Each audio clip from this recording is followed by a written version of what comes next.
Situation sécuritaire dans l'Est de la République démocratique du Congo. Quelle solution durable pour mettre fin à cette situation qui gangrène l'Est de la RDC depuis plusieurs décennies? Jean-Baptiste Kassekwa est de notre avec lui. On va analyser cette thématique. Bienvenue, Monsieur Jean-Baptiste Kassekwa. Merci beaucoup, David. Vous vous portez bien? Assez bien, oui. Vous venez de Goma. Je suis arrivé hier soir. Hier soir. Après un séjour de 5 jours à Goma et dans les environs de Saké. Et j'ai sollicité passer à votre micro pour partager avec les compatriotes l'état de la situation. C'est comme le disait Néhémie dans la Bible, Jérusalem est à ruine. Les murailles sont à feu. La situation à Katiro, dans les Bwito, territoire de Rutshuru. L'état de déplacés concentré à Nyanzale, c'est toujours à Bwito. Tous ceux qui ont fui Kishiché, Mouti, des déplacés cantonnés à Pinga, à la frontière entre Rutshuru et Walikale. Les déplacés ayant fui dernièrement Saké et qui sont en train d'errer à Mugunga. Je les ai visités le jeudi. Ils sont là comme des brebis sans maître, abandonnés à la belle étoile. Des déplacés à Kanyaruchinya, dans les Niragongo, des déplacés à Goma. Mais également les habitants de Goma, la ville de Goma qui se trouve triplement assiégée. Triplement, d'un côté, vous avez la coalition M23, armée rwandaise, armée ougandaise, qui chasse les populations. La population, elle est chassée. Elle est chassée, elle ne sait pas résister aux atrocités, aux bombes. Chassée de les populations de Kichanga, les populations de Kiloliwe, de Mubambiro, les populations de Chacha, de Kabati, de Kingi. Toutes ces populations étaient cantonnées dans des camps autour de Saké, mais le 7 février de cette année, cette coalition a largué des bombes, n'est-ce pas, dans la cité. Toutes les populations ont fui. Et avant même que des bombes ne soient larguées sur Saké, cette coalition-là avait imposé des prélèvements sur chaque véhicule qui voulait amener des denrées alimentaires à Goma. M23 et alliés prélèvent $520 en dollars. $520. $520 par véhicule. Ça, c'est la première catégorie de ceux qui mettent Goma et les populations dans un état de siège. Mais de l'autre, vous avez malheureusement la coalition des forces gouvernementales. Notre armée qui fait du bon travail, les patriotes, Ouazalendo, qui consentent des sacrifices énormes, mais en même temps, dans les rangs, vous avez des brebis galeuses qui érigent des barrières. J'ai calculé, de Kabati à Saké, pas plus de 15 km, vous trouvez 8 barrières.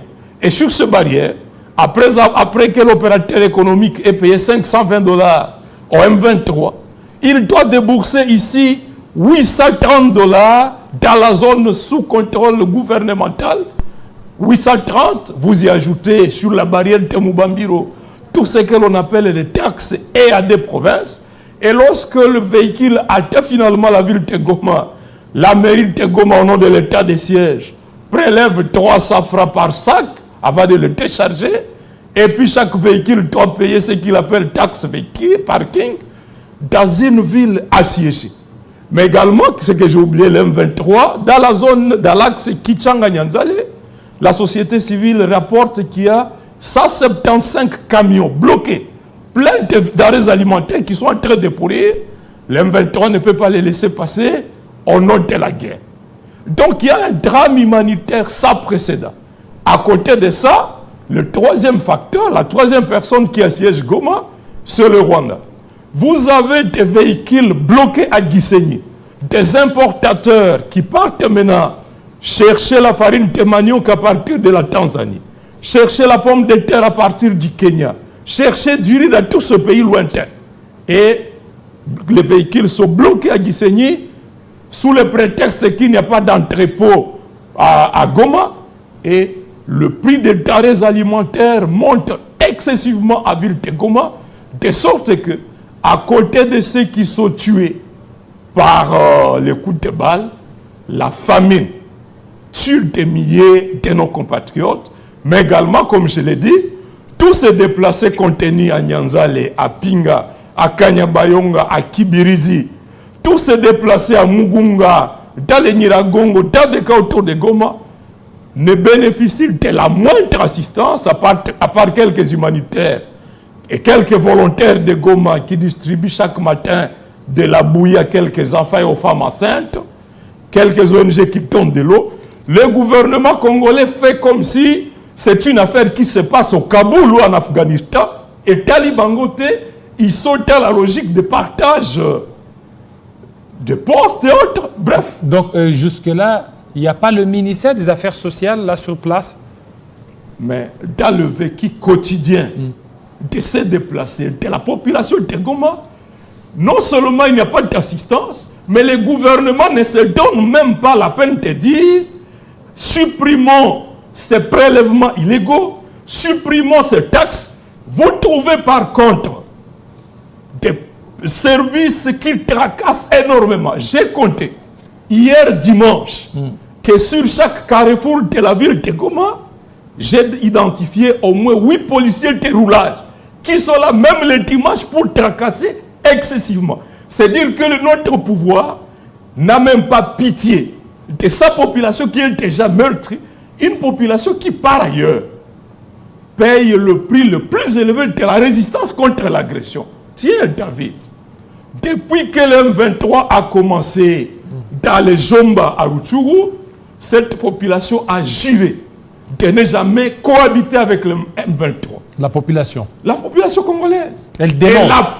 Elle a fui jusqu'à Tchenguerero, de Tchenguerero à Rutshuru, de Rutshuru à Nyongera, de Nyongera à Rumangabo, de Rumangabo à Kibumba, de Kibumba dans des cas autour de Goma.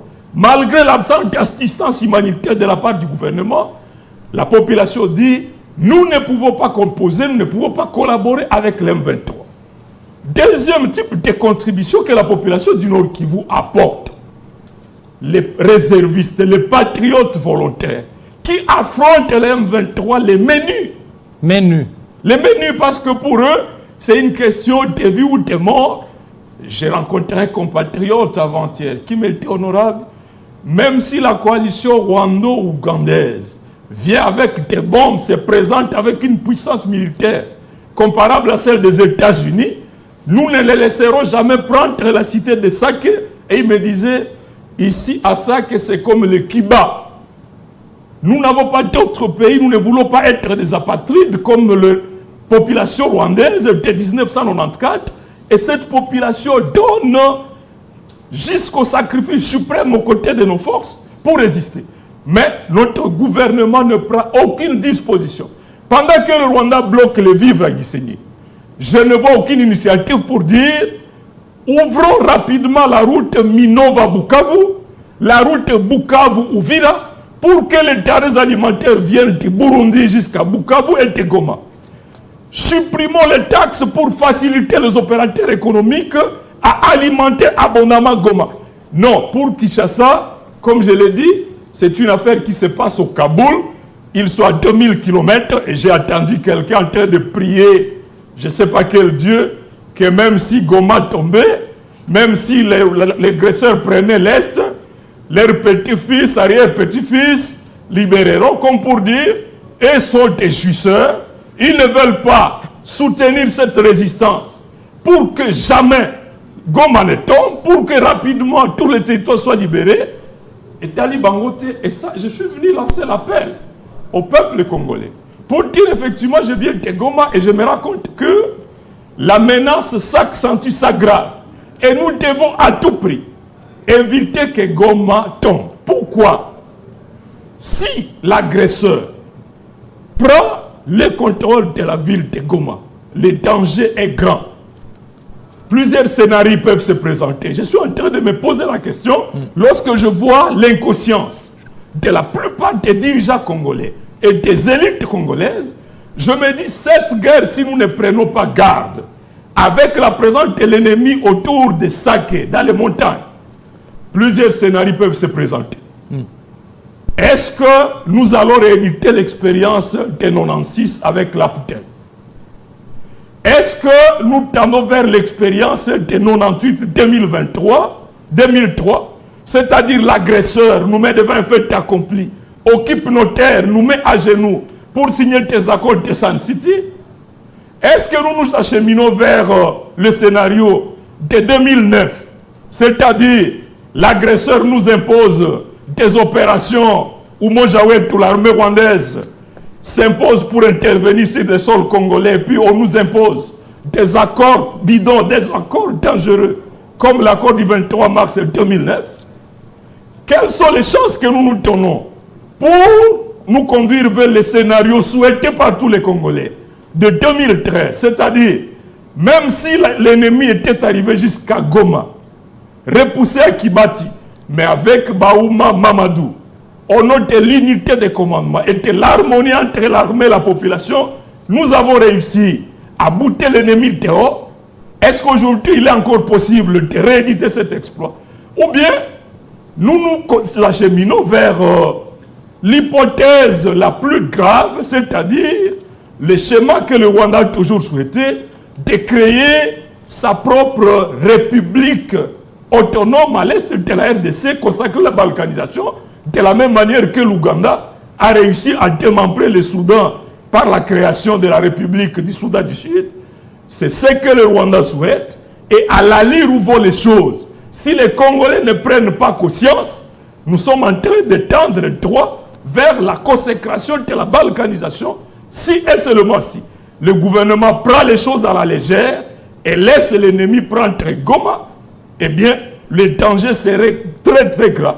Ceux-là qui s'amusent à dire, même si Goma tombait, on reprendra plus tard, eh bien, le Sud-Soudan est devenu une république aujourd'hui et l'éventualité de la reprendre ne se fait plus. Donc, je viens lancer l'appel pour que chacun se réveille, que l'on fasse pression sur le gouvernement. D'un côté, le gouvernement doit assurer une prise en charge totale et efficace des militaires et de tous les volontaires. Deuxièmement, la blague qui s'observe dans la cacophonie, dans la chaîne de commandement, doit rapidement cesser pour qu'on revienne à l'unité de commandement, qu'on sache à quel commandant on va demander des comptes. Je te rappelle, Kichanga est tombé en janvier 2023 sous la présence de 8 généraux. Dans la cité de Sake, je peux vous dire, vous n'avez pas moins de 6 ou 7 généraux. Pourtant, sous Baouma, nous n'avions qu'un général, avec des colonels, des lieutenants. Aujourd'hui, c'est une cacophonie. Deuxièmement, est-ce qu'on peut mettre fin à la divagation des militaires dans la ville de Goma? Parce que nous devons assurer l'harmonie parfaite entre la population et les militaires. Et lorsqu'on voit le chaos dans des quartiers la nuit, les phénomènes 40 voleurs s'amplifient. Au pire, systématiquement, on a pillé la cité de Sake. Les populations pleurent. Je rappelle les commandements de FARDC.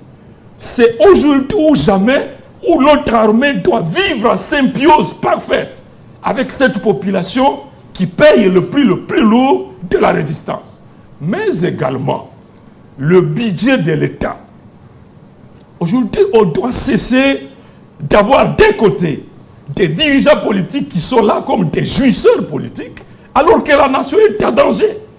Comment nous démontrons que, effectivement, notre priorité de priorité consiste à gagner militairement cette guerre, parce que mes entretiens avec la population de Sake, de Goma, de Kanyabayongue et partout disent pas question d'aller signer des accords dangereux du type on intègre les agresseurs dans notre armée. On fait quoi pour dire, bon, il y a des populations non identifiées qui devraient être déployées à Massis et autres. Il doit y avoir une procédure pour savoir qui est congolais, qui ne l'est pas. Donc, nous n'allons pas laisser à n'importe qui d'aller signer des accords. Nous sommes au courant qu'il y a des discussions qui se font. Délégation rwandaise, délégation de la présidence RDC à travers certaines ambassades ici, nous voulons que des personnes qui ont la maîtrise des dossiers, Kinshasa a pris la mauvaise habitude depuis que cette guerre a commencé, que ce soit pour parler de Nairobi, Luanda, on envoie des gens qui vont juste pour chercher des pères diem et qui nous sacrifient, qui sont prêts à signer n'importe quoi dans les fameuses feuilles de route de Luanda ou de Nairobi. Nous voulons avoir dans ces délégations qui discutent de la question congolaise des personnes qui ont la maîtrise des dossiers, qui sont en mesure de demander à ces panthères fabriqués par le Rwanda, leur demander, vous dites que vous venez parce que vous a chassé du Congo. Est-ce que vous êtes en mesure de nous dire qui vous a chassé de votre plantation de Nyanzale, de Jomba? Il faut que les fils de Jomba soient là. Mais lorsqu'on ramasse déjà la 12e rue ici, ou je ne sais pas où, pour nous aller nous engager, nous, et signer des choses à notre insu, nous ne les accepterons jamais et nous sommes vigilants. Merci. Parce que trop c'est trop, ça fait 30 ans. Nous n'allons plus continuer que les gens, pour se maintenir au pouvoir, signent des accords bidons Merci. ou conduisent la guerre de n'importe quelle manière au péril de la vie de nos parents, de nos petits-fils et de nos grands-parents. Merci beaucoup, Monsieur Jean-Baptiste Kassekwa, député national honoraire. Merci à vous, fidèles téléspectateurs. Vous venez fraîchement des Goma et nous vous aurons encore avec l'évolution de l'actualité sur tout ce qui se passe dans l'Est de la RDC. Merci tout de suite à notre invité.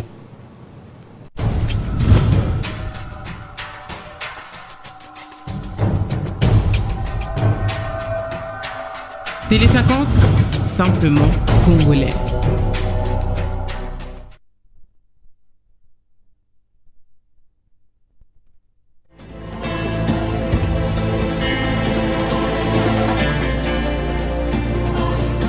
Télé 50, la seule chaîne qui incarne la République démocratique du Congo.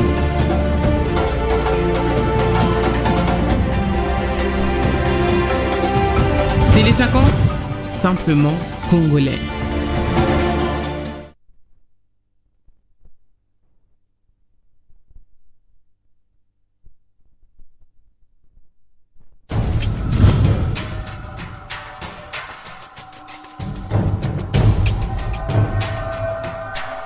Télé 50